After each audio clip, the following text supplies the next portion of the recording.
once that was explained to me, it seemed like a no-brainer. And the other thing that's, and this pays to the whole lies and disinformation that's out there. The other thing I found, which I was shocked to find out, is Jonny, how did you find Carnivore? so yeah, David, good question. I mean, I've been on a bit of a journey with my health, ever since I kind of entered teens and early 20s. So I was one that suffered a lot with migraines growing up. Um, and by the time I got to sort of mid 20s, late 20s, I was started to play around with my diet, and the first thing I did was remove gluten. Um, and that seemed to help. And it wasn't just migraines, but it was body aches, feeling lethargic. Basically, I felt like I was anemic, and at the age of like 28, I just thought to myself, "What? Why? I should be in the prime of my life here." I wasn't overweight. I had no obvious illness, but I would feel like as soon as I ate a meal, I'd feel bloated. I'd get these migraines all the time, and I was constantly popping ibuprofen, which is not healthy. So um, I started playing around, removed gluten, um, and then I started playing around with intermittent fasting as well, and definitely reap the benefits from that. Which, as you know, is how you always feel on a carnivore diet because you're burning fat for fuel. Um, and then and then obviously I went down the typical route of, right, well, I've got to get more vitamins and minerals. This must be it. And we've been brainwashed. Well, all of that is found in fruits and veg. So I started consuming tons of that and started to reduce sort of red meat and saturated fat, thinking, that is the perceived knowledge out there that will get you healthy. And I felt no change. And in fact, I really went overboard. I mean, I would be making smoothies in the morning with every form of superfood there was. Chia seeds, flax seeds, spirulina. I'd have every conceivable fruit in there. I'd put in spinach. It was just ridiculous. And I felt no better. In fact, I felt bloated after time from all those, you know, toxins and oxalates and lectins and all the rest of it. And then and then I was on YouTube one day because I am a YouTube addict, and I've got a quite a curious mind, and I'm prepared to be quite open-minded and listen to whatever people have to say. And it was Dr. Anthony Chafee. This might sound a bit odd, but he basically was a YouTube short, and he had his shirt off, and he said, "I haven't eaten a carb in 5 years," and he's got big muscles and ripped abs, and he said, "I haven't eaten um, carbs in 5 years. I have tons of energy. I never get sore from the gym, and he said this. He said, "Fat does not make you fat." And I was like, "Right, well, that really blew my mind." Let me investigate further, and I watched a couple more videos from him, and he goes into the ancestral way of eating, and what we've basically always evolved on, and through adaptation, that's what we're best primed to eat, which is meat and fat. And then I also heard a great interview with Jesse Chappus and from the Ultimate Health podcast, which I've been listening to for years, probably a decade plus. Um, and he interviewed Dr. Bart Kay or Professor Bart Kay, who I'm sure you know who he is, and regular viewers to the channel will know. He just explained everything so well and in such intricate detail. He really, put the science behind it. So I had the sort of ancestral knowledge now from Anthony Chafee, along with all the marketing BS and the corruption in the food industry and pharma to kind of give it context. And I had this scientific explanation about, our physiology from Bart Hay. So, that weekend I was just armed with all this knowledge, and I said, right, well, I'm going to give this a go because I've tried everything else. I've tried plant-based, vegan, vegetarian, gluten-free. I'm from 39 now. Whilst it helped a bit, I still don't feel like I'm in my prime. Um, and so then I've done it. And I tell you, the first 5 days I was buzzing. I was just bouncing off the walls. I had tons of energy. All the aches and pains had gone literally overnight. Uh, this the other thing that I developed was a bit of brain fog, and in recent years, and that just disappeared. I felt really sharp mentally. Um, eh, you know, carnivores out there listening to this, or even if you're new to carnivore, you can, I'm sure, relate to how all your senses are sharpened. You lose some body fat. Um, your skin improves, your eyesight, your hearing, virtually everything improves and gets better. And that was the case for me. I had the carnival flu for a couple of weeks after that initial 5 days, but I was, because I'd experienced those incredible first 5 days. I was quite happy to sit this through and just be patient. And I knew I'd get to the other side of the flu stage. And then so I've been carnival now for 7 or 8 months, and just I'm always keen to shout it from the rooftop and tell people the benefits. And I'm not there to just kind of preach. People do what they want, but I've reaped all the benefits and then some. Yeah, That's awesome. It just kind of fell into it. And what a difference going from, spending all that time preparing the juices with the yeah, chia seeds and everything to just going the 180 degrees the other way.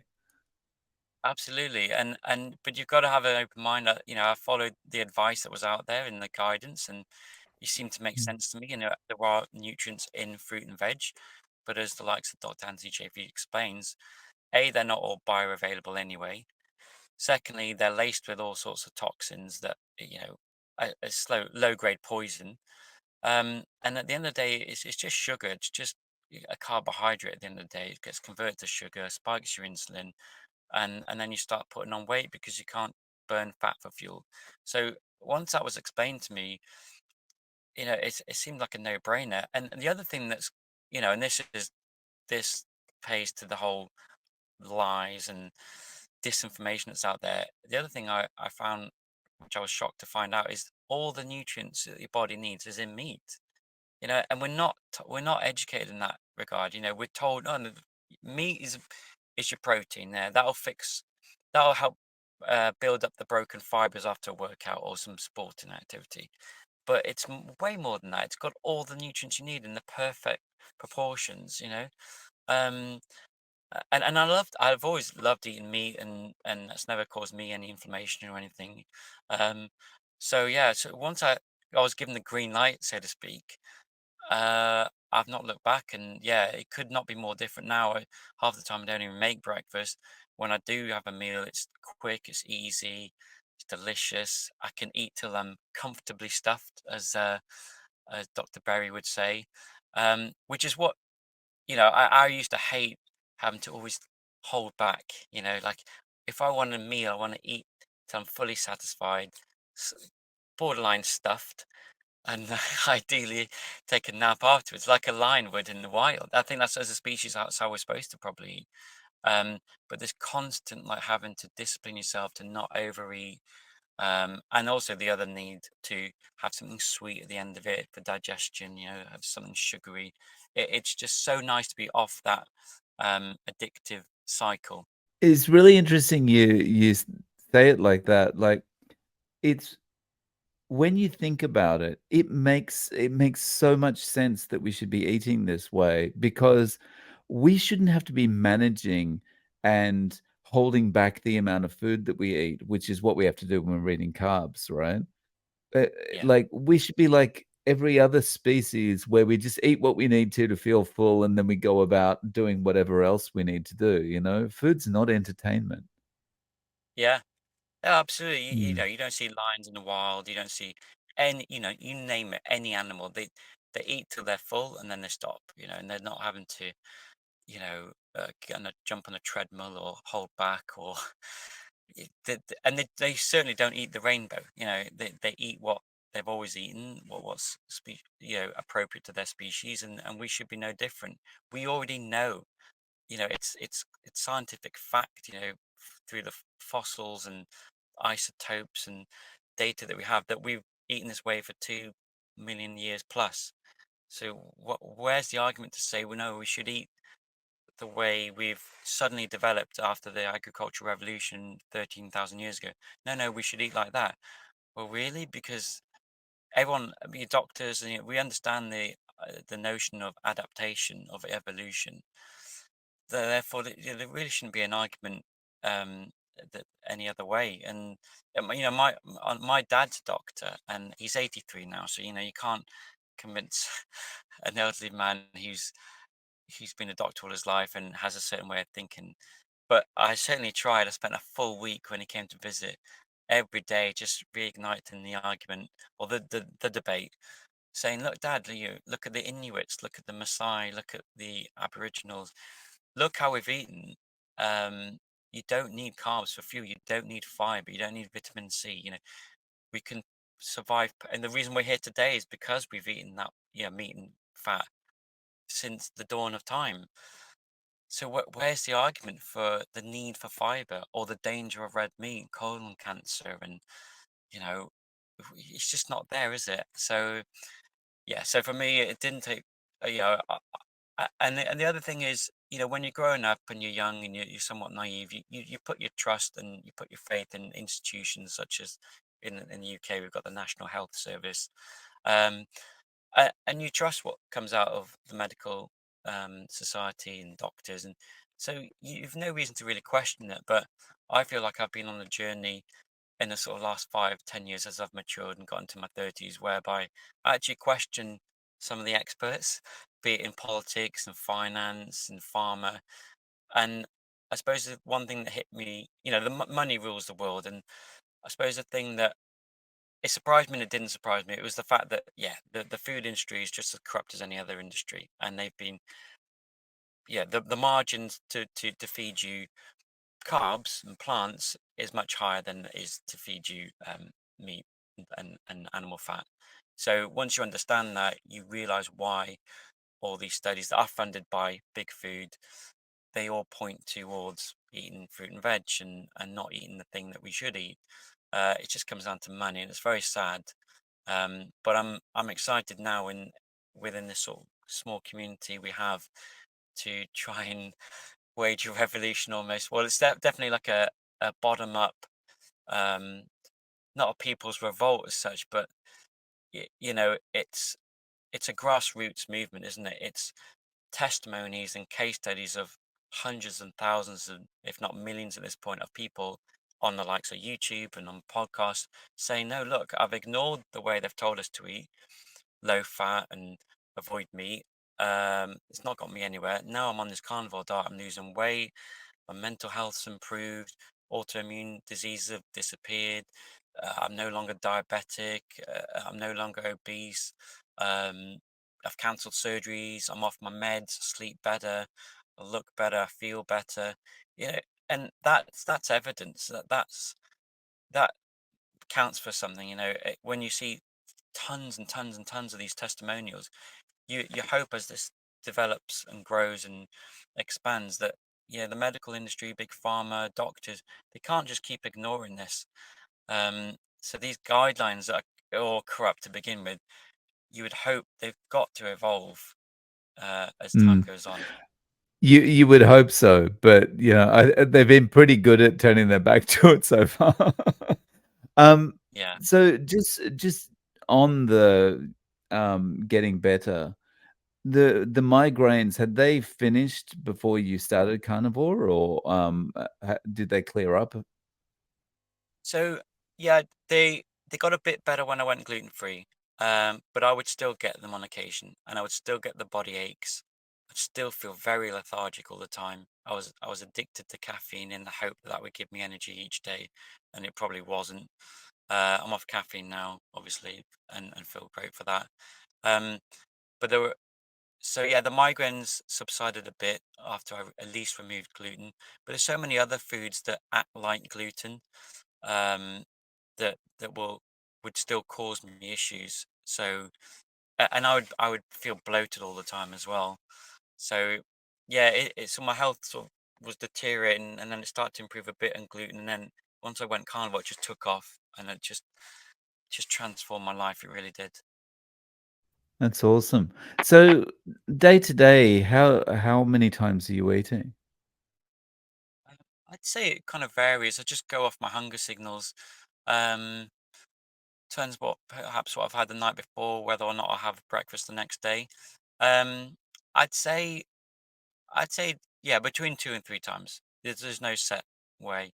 So I might have some eggs and bacon in the morning or something. Might have like a steak around noon, and then I like to have. I make my own beef jerky. Some evenings I like to have something a bit different like that, just almost snack on, um, which is great. But yeah, I'd say there's not ever one fixed way. Sometimes if I feel like I've eaten a bit too much, yeah, I'll just essentially intermittent fast that next morning and skip breakfast. But as you know, I'm sure, like it's so liberating to just eat when you're hungry, and when you're not eating, you're not holding back. You're happy, you're satisfied. Right, and it's so good when you find yourself in a situation where there's nothing that you can eat, like if you're at a social event or something, and you can just go, "No, I'm good. I'll just wait till I get home." Yeah, Yeah. you can fast for as long as you need to without getting hangry, you know? Yeah, absolutely. And in the beginning, like many carnivores transitioning over, I was basically forgetting to eat. I lost like 6 kilos just in I think about 2 weeks. And I'm not like a big guy to begin with. And if anything, I don't like being too skinny, but that just shows how nutrient dense this food is, and how, I always explain it to my wife how, we have these receptors in our brains that turn our hunger signals on and off, dependent on whether we've given our body what it needs in terms of its nutrients. So if you're still hungry after, loaf bread, it's because your body's telling you, no, no, go get me some protein, get me some animal fat, because that's what I want. That's where the nutrients are. And then inevitably, if you keep eating carbs and all the rest of it, you'll keep putting that on as weight, because you know your hunger signals won't turn off. Um, uh, and so, yeah, for me, it's just so easy to eat till I'm full and then just stop. Nice. So, what's your wife's reaction been to this? Yeah, I think she was like me, a bit shocked on the whole new bit of knowledge here that we've developed overnight. Oh, the food industry, the farm industry, the medical industry is all corrupt, and they've literally been telling us the opposite since the 70s, 80s. We've literally seen, low fat is being recommended, and yet everything else has gone up in terms of diabetes, heart disease, um, and not to mention all the neurological issues, ADHD, autism, just general feelings of anxiety and depression. I'm sure this is due to, and infertility, and then in later age, Alzheimer's, dementia. But yeah, like me, initially she's like, "What, really? Like fruit and veg is not good, and red meat is good, and bacon's a superfood?" And like me, she was shocked, but she saw the results for herself, and then shortly after, she jumped on board for at least a month initially. She slipped off it, and then she got back on it just recently for a few weeks. Um, but then there was a wedding, and so she can clearly see the benefits through me. Um, I absolutely love meat, and it was not hard 1 second. Although, I used to eat chocolate every single day, just in small amounts, but I felt I was a bit of a chocoholic. But I've not found it hard to come off it. But I think maybe my wife Jackie's found, because definitely seen the benefits. She was losing like a pound a day on average on the diet, which most people um do. Um, but yeah, owing to life's various ups and downs, she hasn't quite been able to stay on it. But we'll keep we'll keep at it, and the kids. I've got three little ones, and whilst I can't, the twins are 4 years old, boy and girl, who are four, and the eldest is seven. She's a girl. Um, Now I can't just change their diet into 100% carnivore diet overnight. But what I am doing is ensuring that each and every day they get plenty of meat, and if possible some eggs, and that I try and limit the amount of sugar. Like any good parent. But before I would limit their sugar, but I wouldn't necessarily push the meat. Now I have a saying in our household, which is, if you want your treat, you got to eat your meat, and it works. They got a taste for, even if it's just a bit of ham or some scrambled eggs, something when they come home from school that is healthy and nutrient dense. Then I'm happy, and then I'm like, okay, now you can have that more carby meal, because it's a start, isn't it? Once they get older and I can educate them better and advise them, hopefully they'll be more carnivore than they are now. But And the baby great steps. thing about that approach is that because they're eating the protein and fat first, they'll be less likely to binge like crazy on the treat at the end, you know? Exactly. Yeah, yeah. Yeah. Oh, that's awesome. So, how about friends? Have they noticed? Yeah, so I mean, yeah, I've got a few friends who have been like, "John, this is incredible. Tell us more," you know. And most of my friends are quite open-minded, and um, I've explained it the way I've heard it, and I've shared plenty of links to YouTube and what have you. And for the most part, um, they've been, yeah, very supportive. They can see that I'm thriving, and yeah, some of them have been trying it. They're probably more steering towards keto at this stage, if I was to define it. Um, and then there's other people, some are doctors who I remember I shared a Dr. Anthony Chaffee video where he gave that speech about, plants are trying to kill you. It's almost become famous now. And this doctor friend of mine, she wrote back, she was like, "Nah, he must be getting paid to say that. Like, it can't be true." And and I tried to sort of share more links and be like, "Yeah, but we have evolved like this, and it can't be that unhealthy, or we wouldn't be here today." And how do you explain the Inuits? There's no vegetation up in North Pole, South Pole. Um, but it's funny how some people are just so ingrained in their belief system. And certainly doctors, they've been educated in this way, they've trained and gone to med school for maybe as long as a decade.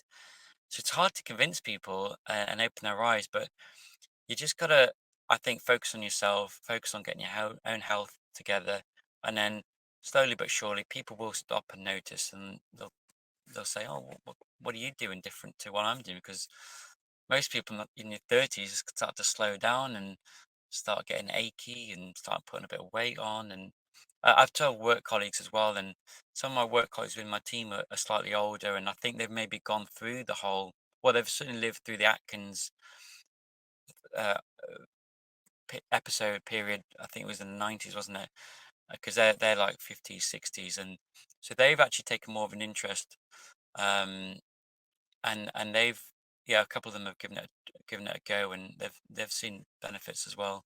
So yeah, it's a mixed response really from my cohort of friends and family, but everyone's very supportive, and everyone I think recognizes that I'm 39 now. I do what I want, and they trust that I've done my research, and I'm, you know not imposing it on anyone else.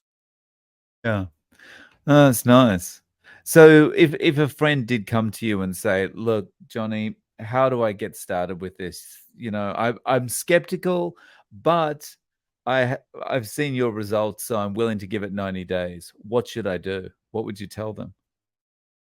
Yeah, well, I think 90 days is a good time frame as well. You need to adapt. Your body's been eating a certain way for the majority, if not your whole life. So you need to give it time. And then I'd say, start off slow.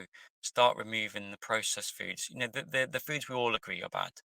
Even the vegan lobby will agree, chocolate and candy is bad. So start with removing them and just start introducing, you know, bigger proportion of meat on your plate as opposed to carbs. Right now we go like a third, don't we? Like third of fruit, third of veg, and then you got your carb maybe, and then potatoes and rice, and then you got your meat. Try just doing away with start keto basically. Do away with the rice and potatoes. Have veg and meat, and then slowly increase the meat and reduce the veg, and see how you feel. Definitely leave out the sugary processed stuff, and see how you feel. I guarantee anyone who goes on this diet will start to feel better, less bloated, more energy, and then slowly. But the key thing is obviously to get into ketosis. So you can't just keep up those veggies. You need to reduce that right down to maybe 50 grams a day at most. And then you'll start feeling the benefits, and then you won't need any more convincing than that. I think you will see your physical and mental health transform, um, and then you'll be shouting it from the rooftops. I'm so sure of that. There's no, Yeah.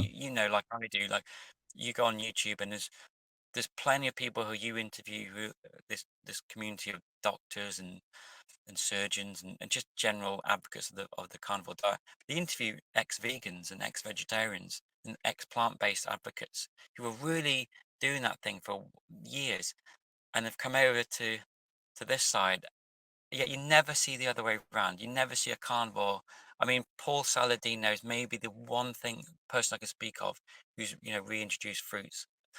Literally everybody, no one else I've ever heard of. And I've been, I was addicted to YouTube before, but now I spend my life on this thing, researching carnivore, listening to all different perspectives, and I've never heard of anyone go the other way. Oh no, carnivore, it didn't work out. So I've gone back to fruit and veg. Everyone feels cracking on this thing, and everyone sticks at it. That's the thing. It's not a fad diet. The people like, was it Diana Spencer and Rick Rodriguez, who I know you've had on. These people have been doing it for decades. You've been doing it for many many years. So it's not like you feel great for a few months, a year, and then and then it's hard and you slip off it, or your health deteriorates. It's the absolute opposite. So yeah, I think just get through the flu stage. It is a bit tough. You do get low energy. You get maybe a bit lightheaded. You might get the odd migraine. But the way I got through it was just continually watching videos produced by the likes of yourself and others, where I would just hear such great stories of how other people were thriving. And I knew, okay, there's light at the end of this carnivore flu tunnel. Couple weeks, maybe 3 weeks max, and then you're away. So yeah, I'd say 90 days is a good time frame to give it. Yeah, that's really good advice. So Johnny, do you have any way to reach out? Do you have any social media? Yeah, so I just started a YouTube channel. I've literally got the one Oh, video there. It's 6 month update on how I've been doing on the carnivore diet. So if anyone's interested, mm, go to Johnny Does Carnivore. That's the name of the YouTube channel. right. Yeah, and hit like and subscribe. I I'm constantly thinking of new content to make, and so I'll be making those in due course. I live a bit of a busy Mm. life, got the kids, got a full-time job. I'm like a reservist part-time in my free time, and I do like the odd round of golf, so I just haven't got around to making more videos, but I will. And I'd love Right. people to join me on the journey and subscribe, and that'd be great. Awesome. Well, I'll link to your channel below. Yeah. Johnny, thank you so much for coming on and sharing your story. Really appreciate your time. My pleasure. It's been an honor and a privilege. Cheers.